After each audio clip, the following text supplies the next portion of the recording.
empecé desde el inicio con trabajos un poco más sociales, crítica social, crítica cultural, problemáticas sociales. Todo ese tipo de temáticas han sido mi detonante para generar mis proyectos. La primera conexión creo que fue a los 4 o 5 años, porque tengo familiares que también hacían este arte. Un tío que era pintor, un primo que también era pintor en ese entonces, estudiante. Y yo tengo memorias muy vagas de que cuando vivía en la casa de mis papás, pues mi tío era vecino y mi primo también. O sea, prácticamente la casa estaba en la mitad de mis papás. Así que viajaba de un lado al otro, visitando el taller de mi tío y de mi primo. Tengo esa memoria que solía estar sentado en un banco chiquito, en un pedazo de tronco, viendo cómo mi primo pintaba. Salía de ahí, iba corriendo y me trasladaba a donde mi tío, que también sabía estar en su taller pintando.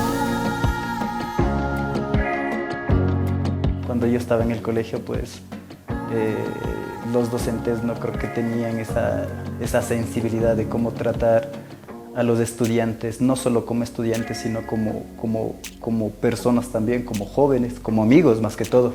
Y en el momento del dictado, pues yo en vez de tomar un dictado en los cuadernos de materia, yo pasaba dibujando hasta que una profesora me vio. Cogió mi cuaderno, revisó todo, me daba 2 materias de esa profesora y estábamos por culminar el año. Revisó y vio que tenía un montón de dibujos en la parte trasera de su cuaderno de materia.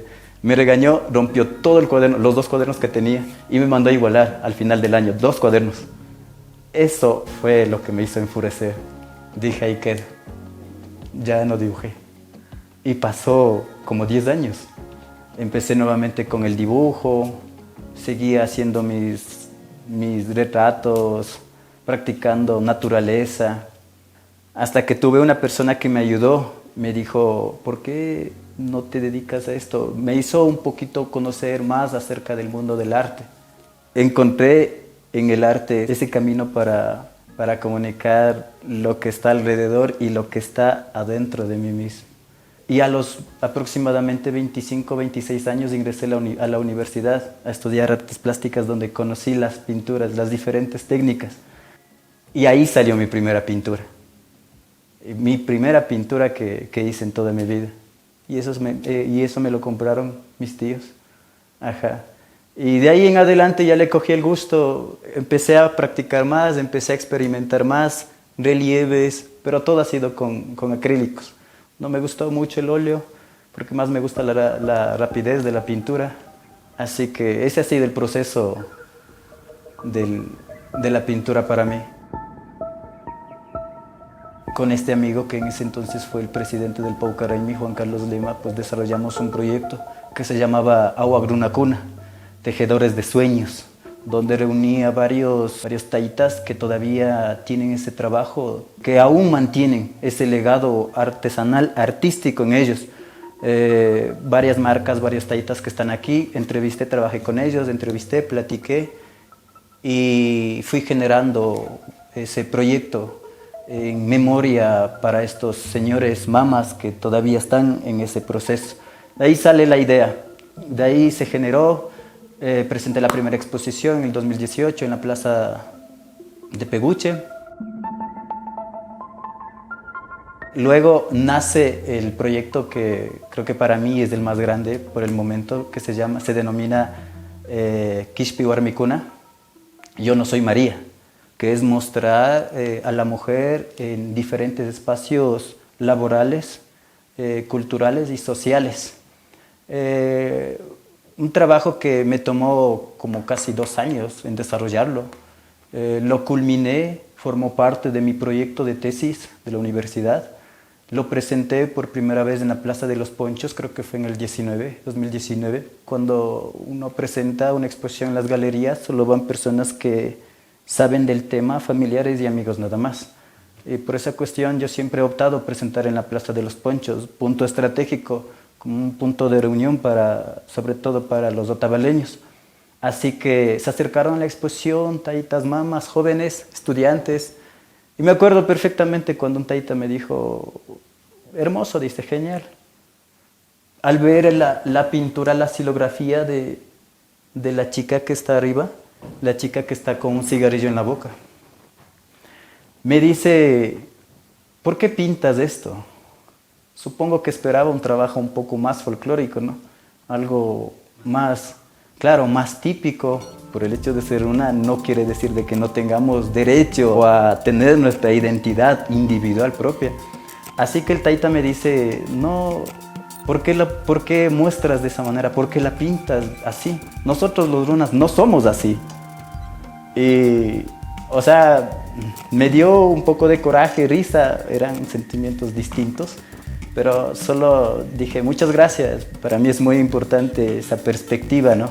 Porque, como te digo, cumplí el objetivo de esa exposición y era incomodar a la sociedad. Tuve la oportunidad de llevar a la Ciudad de México para realizar 2 exposiciones. El trato era un poco diferente, mucho más, no sé, mucho más especial hacia el artista, sobre todo hacia el artista extranjero.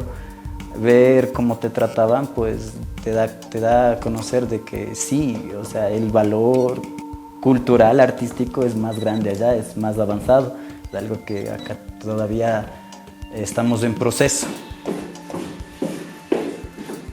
Estar en la cuarentena fue el tiempo perfecto para empezar a trabajar en otro proyecto y nace el proyecto de La Esencia Lúgubre y es mostrar ese lado ruin, ese lado grotesco,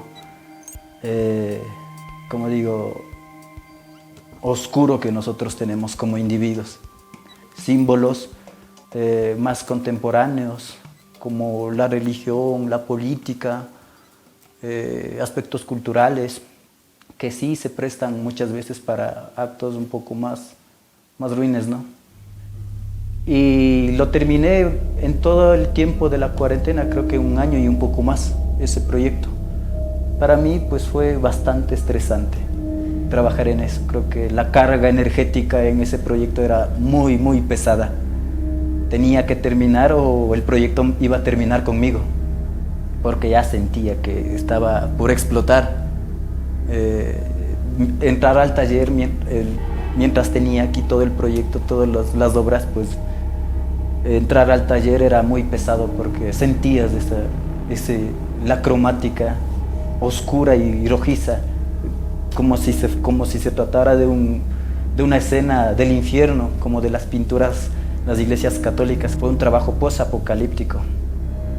Muchas personas lo relacionaron con el infierno de la religión católica, otros pocos lo asociaron con el trabajo de la Divina Comedia, así que fue grandioso para mí también ver cómo las personas interactuaban con la pintura. Justo esa noche de la exposición llovió, pero de una manera increíble. Tenía que llover así. La carga energética de las pinturas tenía que ser así, tenía que llover de esa manera. Así que dije, ok, así es. Nada, después tuve la oportunidad de exponer en Cotacachi, en la Casa de los Pueblos Mágicos, donde curiosamente la tarde de la exposición llovió de la misma manera. Ajá. Así que no soy supersticioso, pero ajá, creo que tiene algo. Creo que está maldito. Es gracioso porque eres pobre y te metes en un trabajo que es difícil que te dé de comer. Si no tienes los recursos o las amistades adecuadas, es difícil salir por este medio, pero hay alternativas. También tengo afinidad y gusto por la cocina. Así que he tenido siempre ese sueño también de tener un restaurante propio, que futuramente lo veía como un restaurante galería. Así que en la pandemia lo fuimos desarrollando con mi hermano, que también es mi socio. Y se creó Patos Grill, que funciona como una galería también. Así que los fines de semana trabajo allá, trabajamos en la cocina. Ese es la fuente de mi financiamiento, la fuente de la economía que me ayuda, que me sustenta para seguir generando mis proyectos.